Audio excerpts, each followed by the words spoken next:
واحدة من الحاجات اللي تعبتني في بداية التريدنج هي ان انا اكون بلاقي انديكيتورز كويسة.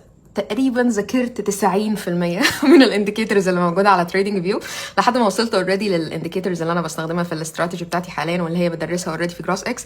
ولكن دلوقتي في جروس اكس كمان احنا حاليا اوريدي بنعمل انديكيتورز بقالنا كتير، بس انا مش بحب اكون بعمل لها ماركتنج كتير بصراحه، لان بحب الناس اللي بتستخدمها تبقى هي الناس اللي بتاخد معانا البروجرامز بتاعتنا بالفعل.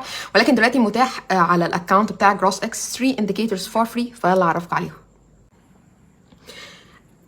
اول حاجه عندنا المالتي تايم فريم ترند تيبل. ده اوريدي علشان لو انت بتشتغل ترند فولوينج لازم تكون شايف اتجاه الترند على التايم فريمز الاعلى، فهو بيجيب لك في الجدول ده وتقدر تكون بتغير من السيتنجز وتقدر تكون بتحط الارتس كمان، ان هو لما الثلاثه تايم فريمز يكونوا بيتفقوا على ان في اب ترند يكون بيديك الارت، ودي طبعا اشاره على ان في ترند قوي. هنا عندنا الجروس اكس سكرينر، وده كنت شرحته في فيديو قبل كده، ان هو اوريدي بيحلل بناء على الفايف لايرز بتوعنا: ترند، مومنتم، فوليوم، فولاتيليتي، وكمان السكويز. وتقدر تكون بيعمل كمان هاير كونفirmation من الهاير تايم فريم، من 3 تايم فريمات اعلى، علشان يكون بيتاكد من اتجاه الترند، وبيديك سكور من 1 ل5 عشان تتاكد الاشاره اللي موجوده دلوقتي هل هي اشاره باي او سيل.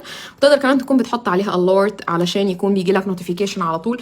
ودي كانت احد العيوب اللي موجوده في السكرينر بتاع تريدنج فيو، ان هو ما بيديش الارتس. عشان كده كانت اول حاجه عملتها في السكرينر بتاع جروس اكس ان هو يبقى فيه الارت. اخر حاجه هو الانديكيتور الجديد ده اللي انا لسه رافعاه حالا، ده اوريدي برضو بتاع الترند فولوينج، مخصص للاستراتيجي بتاعه الترند فولوينج.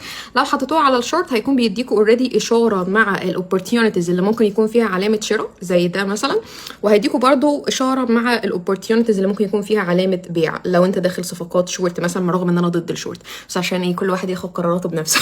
اوكي. وهنا على الجنب بيقول لك اوريدي الترند هل هو سترونج وهل هو بول اور بير. اوكي. وبيقول لك اوريدي الاوفر اول فولاتيليتي والماكرو عامل ازاي.